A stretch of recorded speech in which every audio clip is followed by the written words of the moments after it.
네, 여러분 안녕하십니까? NWS 방송입니다. 이번 6월 지방자치선거의 출마자들을 모시고 토론해보는 시간을 가져보도록 하겠습니다.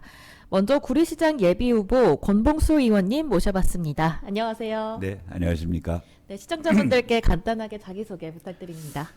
예, 반갑습니다. NWS 시청자 여러분. 저는 그 전라북도 정읍에서 태어났습니다. 어린 시절 서울로 이사 와서 서울에서 초, 중, 고 대학을 다 다녔는데요. 건국대학교 대학은 건국대학교 경제학과에 입학해서 학사, 석사를 마쳤습니다. 제가 4대, 5대 구리시의회 의원을 역임했고요. 그때 당시에 부의장까지 역임을 했습니다. 그러다가 약 10여 년 공백 기간을 거친 다음 지난 2022년 제9대 구리시의회 진출해서 전반기 의장을 역임하고 현재는 그 당내에서 당원 주권 시대 권역별 위원장 그리고 더불어민주당 전략기획위원회 부위원장을 맡고 있고 이번에 더불어민주당 구리시장 예비 후보로 출마하고 있는 권봉수라고 합니다. 반갑습니다. 네, 감사합니다.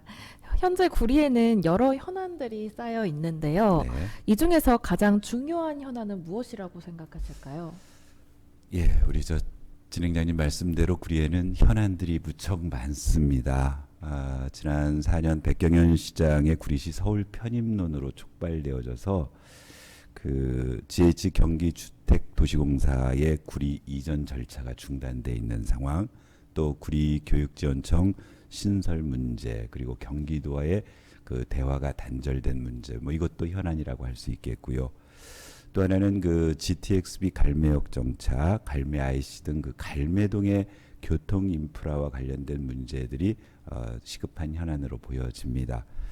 또 하나는 이 코로나 이후에 그리고 구조적인 문제로 인해서 지역의 상권들이 거의 몰락지경에 이르러서 어떤 그 여러 상가가 공실되고 이런 상업시설이 공실되는 이런 문제도 하여튼 도시의 구조적 문제로서 풀어야 될 현안이고요. 그다음에 이제 우리 수택동이 오래된 노후주택들이 많았는데 거기 이제 재개발이 일부 진행되고 있는데 그 지역 말고도 이제 지어진 지 30년 이상 된 아파트들이 우리 지역에 많이 있어서 이런 그 도시 정비 문제, 주거 환경의 리모델링 문제들 이런 것들이 이제 현안입니다. 그런데 이런 문제보다도 더 근본적으로 현안으로 저는 생각하고 있는 문제가 뭐냐면은 우리 그 토평 이지구 공공택지 개발 지구의 문제입니다.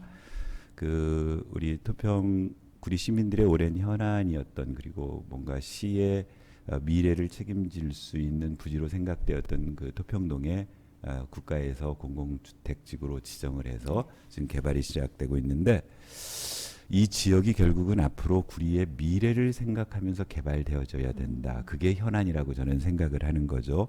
이미 지방에서는 어떤 인구의 노령화 그리고 어떤 도시 공동화 현상 이런 것들이 현실로 닥치고 있으면 이제 우리 지역에서도 5년, 10년, 20년 후에는 그런 문제를 대비해서 이번에 그 토평 이지구 개발에 있어서 그 구리시의 미래를 생각하는 개발이 되어야 된다. 즉 토평 이지구는 그냥 단순히 국가의 주택 공급 정책에 의거해 가지고 뭐 이게 좋은 주택 공급해서 인구를 유입시키고 새로운 주거 문제를 해결하는 차원을 떠나서 구리시 입장에서는 이 지역의 보다 젊은 세대들, 신혼부부들, 청년 세대들이 들어와서 이곳에서 처음 생활을 안착하고 이후에 기존에 아까 말씀하신 네. 도시환경 정비를 통해서 도심 지역, 구 지역에 있는 대형 아파트로 이렇게 이전해서 실제로 도시가 젊어지고 젊은 인구들이 유입될 수 있는 그런 미래 전략으로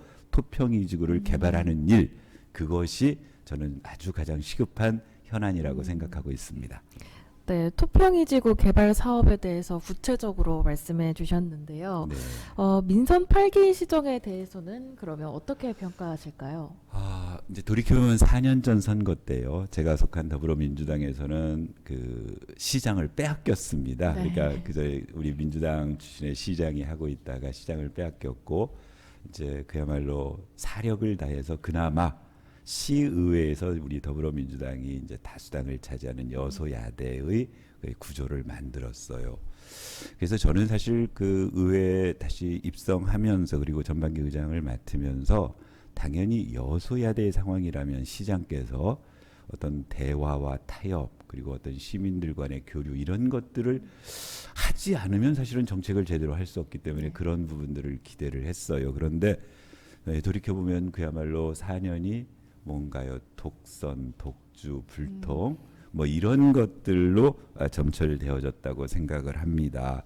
그래서 결국은 어떤 시민들이 설 자리가 없는 그런 시정이 펼쳐진 4년이 아니었나 싶습니다. 사실 임기 그 4년 중에 3년을 부시장 없이 시장직을 수행을 했거든요. 또 하나 아까 말씀드렸던 것처럼 서울 편입로로 인해서 시민들의 의견이 양분되고 그로 인해서 우리 시가 현안으로 가지고 있던 GH 이전 문제라든가 교육청 문제들에 있어서 아주 어려움을 야기했던 것들도 있고요. 뭐 토평 이지구 역시도 아까 말씀드렸던 것처럼 우리 구리시로서는 되게 소중한 미래 자산인데 그걸 윤석열 정부에서 개발하는 고급 주택 지구 뭐 이런 정도로 그림을 그려버린 것들. 또 하나 이제 더 아쉬운 거는 작년에 우리 이재명 정부 들어선 이후에 뭐 공직기강을 무척 강조했고 공무원들의 그 어떤 공복으로서의 역할을 강조했는데 그 시기에 비가 오는데 어디 시 바깥으로 나가서 음주 가물을 즐기는 것이 공중파 방송에 나와서 아주 시민들이 그야말로 부끄러움을 느낄 수 있는 그래서 한마디로 뭐 좀 점수를 주자면은 아주 낙제점 아니었나 이런 생각을 하고 있고요. 결국 이렇게 낙제점을 받게 된 원인 중에 하나는 그 현 백경현 시장이 이제 오랜 공직자 출신이었는데 그야말로 예전 시절의 공직자가 가지고 있는 어떤 그 직업 관료가 가지고 있는 그런 의식을 그야말로 시정에 구현하다 보니까 시민을 뭐 중심에 두지 않는 시민을 홀대하는 그런 시정에서 야기됐다라고 생각을 하고 있습니다. 네, 그러면 이번 지방선거의 의미는 어디에 있다고 생각하실까요? 일단 저는 가장 큰 의미는 이제 그 12.3 내란 이후 사실 저는 이제 12.3 내란이 지난 1년이 지난 12월 달에 이제 구리역에 나가서 약 한 달 동안 그 시민들께 내란 청산을 부르짖는 그런 1인 시위를 진행한 바가 있어요. 아시겠지만 그 말도 안 되는 내란이 끝나고 나서 그 국민들의 선택으로 이재명 정부가 들어왔고 이재명 정부에서는 그런 내란 세력의 척결을 위해서 지금 여러 가지 구조적인 그 뭐 청산 작업을 지금 하고 있는데 저는 지방 정부에서도 그것이 같이 이루어져야 된다고 보고 있습니다. 그래서 이번 지방선거의 가장 큰 의미는 이제 중앙에서 비롯되어진 어떤 그 내란 세력들의 청산 작업을 완료할 수 있는 그런 호기로 삼아야 된다. 이제 그런 것들입니다. 그래서 그야말로 그 지방을 기반으로 해서 그 내란 세력들이 다시 뭔가 재기할 수 있는 그런 여지를 없애도록 우리 시민들이 압도적인 지지를 통해서 내란 세력을 응징하는 그런 선거가 되어야 된다고 생각을 하고 있습니다. 네, 좋습니다. 그럼 이제 경선 관련해서 인터뷰 좀 더 나눠볼 텐데요. 네. 이번 경선에서 권리당원과 시민들이 가장 주목해서 봐야 할 것은 무엇이라고 생각하시나요? 이제 제가 속한 민주당에서는 이제 현재 저를 포함해서 이제 세 분이 그 예비 후보로 등록을 하고 민주당의 시장 후보자가 대표 선수가 되기 위해서 열심히 노력을 하고 있어요. 뭐 그 세 분들 다 훌륭하십니다. 저를 빼고 두 분 다 훌륭하셔요. 이번 특히나 이제 우리 당원들 입장에서는 이번 지방 경선 과정에 어떤 의미를 가지고 있느냐고 보면 저는 먼저 우리 정청래 당대표에게 그야말로 감사의 말씀을 드립니다. 사실은 그 가지고 있는 기득권을 내려놓는다는 것이 쉽지 않은데 이제 당대표로서 이번 그 지방선거에 행사할 수 있는 권한, 전략공천 뭐 이런 것들에 대한 권한을 100% 내려놓고 그야말로 당원들과 시민들의 선택에 의해서 우리 당의 후보자들을 선택을 하겠다. 그런 경선 과정을 거치겠다고 천명하셨고 지금 그런 프로세스로 진행이 되고 있거든요. 그야말로 이번 공천 과정에 이런 권리 당원들의 목소리를 또는 의지를 받아들일 수 있도록 만들어주신 정청래 대표께 감사를 드리고 일단 이제 더군다나 이번 경선 과정에서는 그 지금 광역 자치단체장 경선 과정에서 이미 이제 결선 투표가 도입이 됐습니다. 그동안 이제 복수의 후보가 나왔을 때 우리 당원들의 의지, 시민들의 지지를 이렇게 압도적으로 받는 후보를 만들어내지 못해서 이루어지는 그 본선에서의 문제들을 결선 과정을 통해서 이렇게 뭔가 모아낼 수 있는 제도적 장치가 마련된 만큼 이제 실제로 권리당원들 입장에서는 이제 누구를 뽑아야 어떤 후보를 우리 당의 대표 선수로 뽑아야 본선에서 그야말로 그 내란 세력을 응징하고 제대로 된 시정을 이끌어갈 수 있느냐를 자유롭게 선택할 수 있는 기회가 되어졌다. 그런 말씀을 드릴 수 있겠습니다. 네, 그러면 경선 출마자 중에서 의원님이 가장 낫다고 생각하시는지 혹시 그렇다면 그 부분은 무엇일까요? 뭐 이제 다른 후보들도 여러 가지 좋은 점들이 있는데 그렇죠. 이제 저에게 시간이 주어졌으니까 이제 제가 가진 장점들을 얘기를 해야 되겠죠. 네. 일단 저는 그 시장이라는 자리가 이제 무엇보다도 어떤 관점을 가져야 된다고 하냐면은 우리 구리시의 미래 또는 시민을 어떻게 생각하느냐 이런 관점을 중요하게 봐야 된다. 그런 점에서 이제 사실은 그동안 많은 시장들이 이제 주로 시민들께 어떤 거대 개발 공약을 내걸고 그걸 어떤 득표의 어떤 포인트로 삼아서 늘 선거를 해왔어요. 저는 그런데 사실 그런 거대 개발 공약을 내걸고 당선된 시장들이 제대로 하나도 이루는 게 없습니다. 그냥 유야무야. 이제 이건 뭐냐면은 그야말로 시장이 독주하고 공무원들은 눈치 보고 시민들은 소외되어져 버린 그런 어떤 약한 행정의 일반적인 악순환이었다고 생각을 하고요. 저는 기본적으로 그 제대로 된 행정을 위해서는 시민들의 의사가 반영될 수 있는 그래서 시민들의 총의를 통해서 이루어지는 것이 가장 강한 행정이라고 보는데 그게 강한 시장인데 그 일을 잘할 수 있는 사람이 저 권봉사라는 생각을 가지고 있습니다. 또 하나는 아까 말씀드렸던 것처럼 이번 지방선거를 통해서 내란 세력들을 척결해야 되는데 그러기 위해서는 압도적으로 승리해야 됩니다. 그럼 압도적인 승리를 하기 위해서는 우리 더불어민주당의 후보가 경쟁력을 가져야 되는데 그 경쟁력이라는 게 어떤 거냐.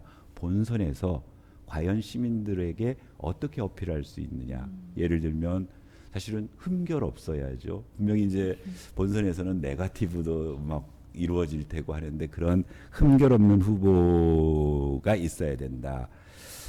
저 같은 경우에는 이제 뭐 초선 2002년도에 처음 시의원 시작을 했고 지금 이제 3선 의원을 하면서 중간에 낙선의 아픔도 겪고 야인 생활도 통했지만 그동안 어떤 흠결 없는 후보로서 모든 시민들이 인정을 하고 있어요. 그런 점에서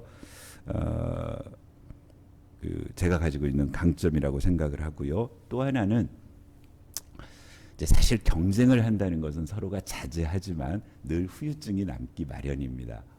우리 더불어민주당에서 지금 3사람이 경선을 하고 있는데 아까 말씀드렸던 것처럼 뭐 결선 투표를 통해서 보다 최소한 과반수 이상의 지지를 받는 후보가 되겠지만 경선 과정에서 생기는 앙금을 풀어낼 수 있는 사람 그래서 모든 당원들을 하나로 묶어낼 수 있는 그런 리더십을 가진 후보가 되어야 아까 말한 압도적인 승리를 이끌어낼 수 있고 이후의 4년간의 시정도 안정적으로 이끌어갈 수 있는데 그런 점에서 그런 포용력을 가지고 이번 모든 당원들을 하나로 묶어낼 수 있는 그런 능력을 가진 사람이 저 권봉수다 이렇게 자신할 수 있습니다.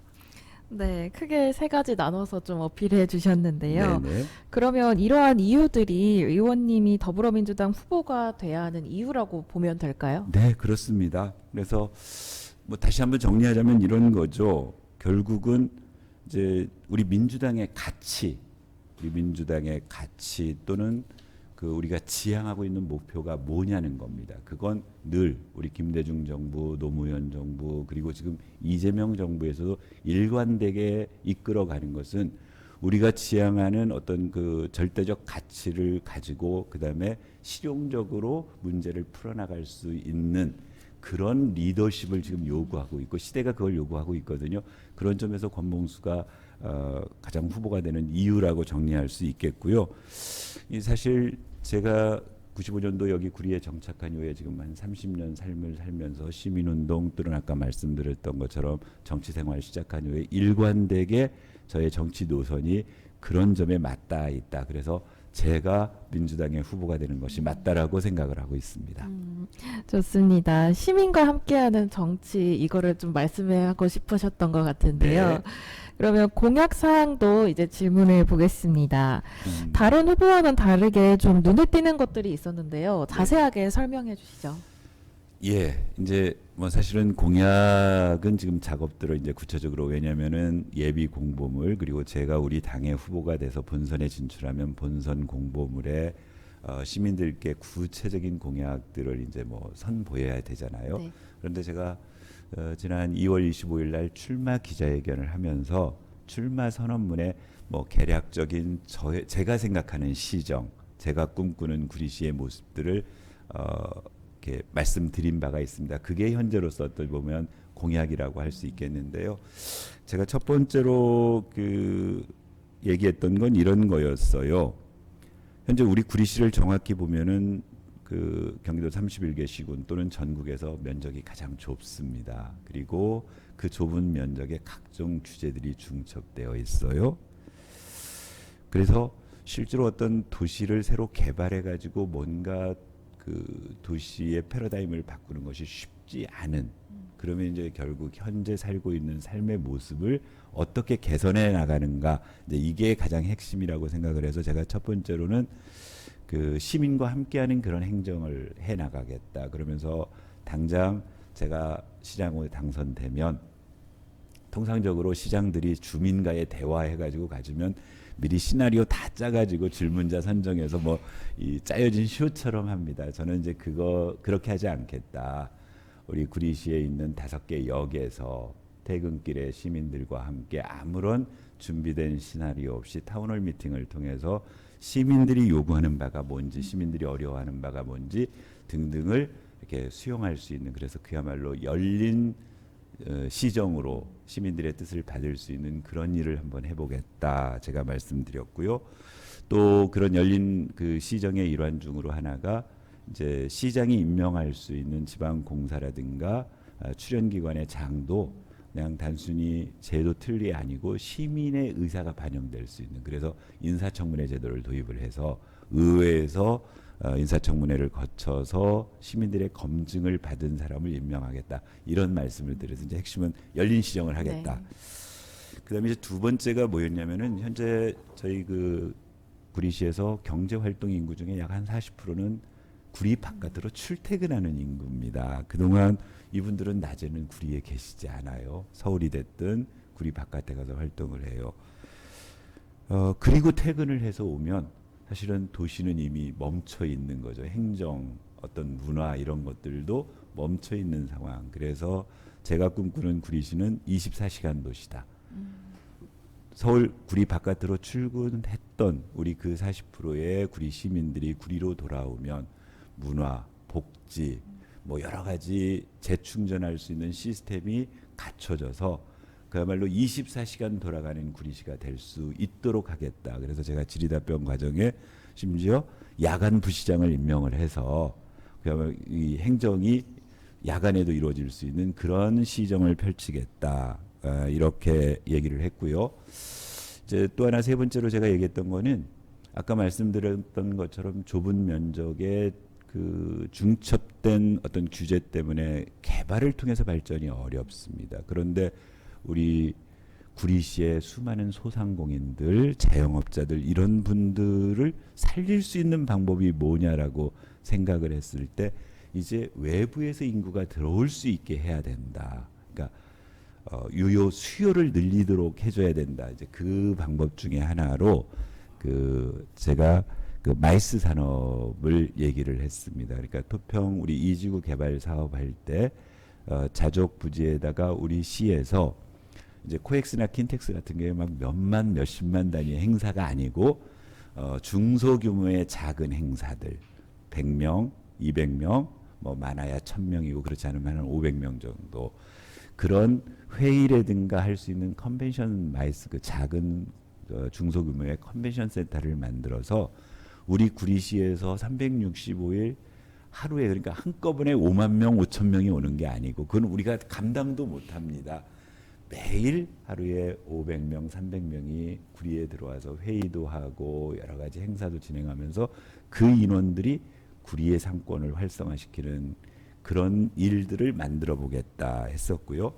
이제 그 외에도 아까 말씀드렸던 것처럼 저는 이제 토평 2지구가 보다 젊은 그 청년 특화지구로 개발이 되어져서 신혼부부 젊은 세대가 들어오면 이제 그 사람들이 제대로 누릴 수 있는 여러 가지 복지 서비스가 제한돼야 된다. 그래서 예를 들면 부부학교, 아이 첫걸음 학교 뭐 이런 것들을 만들어서 해줘야 된다. 또 하나는 저희가 이제 지하철 8호선이 개통되고 오히려 젊은이들이 아까 일단 서울로 출근하시는 분들은 서울서 다 저녁까지 먹고 들어오세요. 구리 와서 할 일이 없거든요.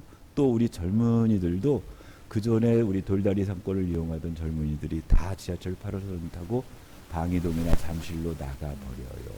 이걸 어떻게 붙잡을 수 있겠느냐에 대한 뭐 대안 중에 하나로 예를 들면 그 5명만 모여서 저녁 시간에 무언가를 활동을 하면 뭐 꼭 막 거창하게 할 필요 없습니다. 그냥 뭐 친목 모임도 좋다. 그럼 시가 지원을 해서라도 구리에서 복잡하게 보고서 쓰라고도 안 하고 그야말로 사진 한 장 찍어서 인증되면 그 행사한 걸로 그래서 구리 내에서의 저녁 시간에 젊은이들의 모임이 계속 지속적으로 이루어질 수 있는 그런 시스템을 만들어 보겠다 얘기했고요. 또 하나 지금 우리가 가지고 있는 뭐 건물 또는 갈매동에 있는 지산센터 등등의 공실이 많이 생기고 있어서 이걸 공공의 영역에서 시니어들을 대상으로 해서 뭔가 새로운 수요를 개발해서 서로 윈윈할 수 있는 그런 시스템을 만들겠다. 이런 정도를 제가 출마 선언문에서 담았고 이제 그 이외에도 지금 이런 것들을 뒷받침할 수 있는 구체적인 권역별 공약들을 정리하고 있는 참입니다. 네. 네, 말씀 많이 해주셨는데 열린 시정, 24시간 도시, 마이스 산업 등등 이렇게 네. 다 말씀해 주셨어요. 예. 그러면 시장이 된다면 가장 먼저 이런 것들 중에서 무엇을 먼저 시작하고 싶으실까요? 일단은 아까 말씀드린 대로 이제 사실은 저는 이제 구대의회에서 4년간 지금 의원을 하고 있지 않습니까? 그러면 현 그 백경현 시장의 민선 8기 행정을 일단 그렇게 관찰하고 감독하고 하는 입장에서 보고는 왔어요. 그런데 보다 구체적인 내용들에 대해서는 사실은 파악이 필요하죠. 그래서 보통 시장 당선 이후에 인수위를 구성을 하는데 충실하게 인수위를 구성을 해서 제대로 파악하는 게 일단 급선무다. 이제 그리고 아까 말씀드렸던 것처럼 시장이 되고 나면 취임하자마자 타운홀 미팅 등을 통해서 시민들의 구체적인 요구를 받아들이겠다. 이게 급선무라고 생각을 합니다.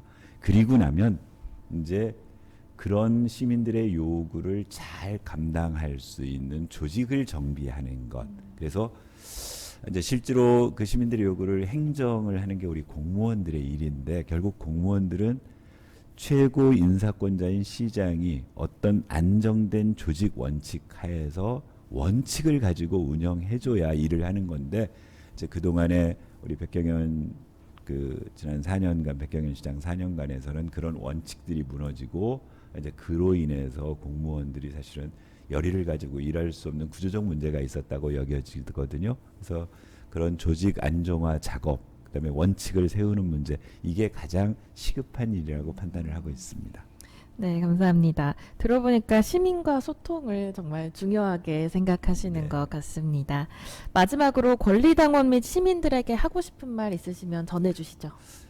예, 사실은 이제 우리 권리당원들께는 그 말도 안 되는 윤석열의 12.3 내란 그 일어난 당일부터 여의도를 같이 나가고 광화문을 같이 나가서 그야말로 탄핵 집회를 하고 했던 그야말로 동지들입니다. 우리 그 비바람을 함께 맞닿았던 동지들이거든요. 이번 지방선거가 그 12.3 내란으로 촉발된 비정상의 대한민국을 진짜 대한민국으로 이재명 대통령이 만들었듯이 우리 구리시에서도 비정상의 구리시를 진짜 구리시로 만들어야 된다라는 그런 소명의식을 가지고 있습니다.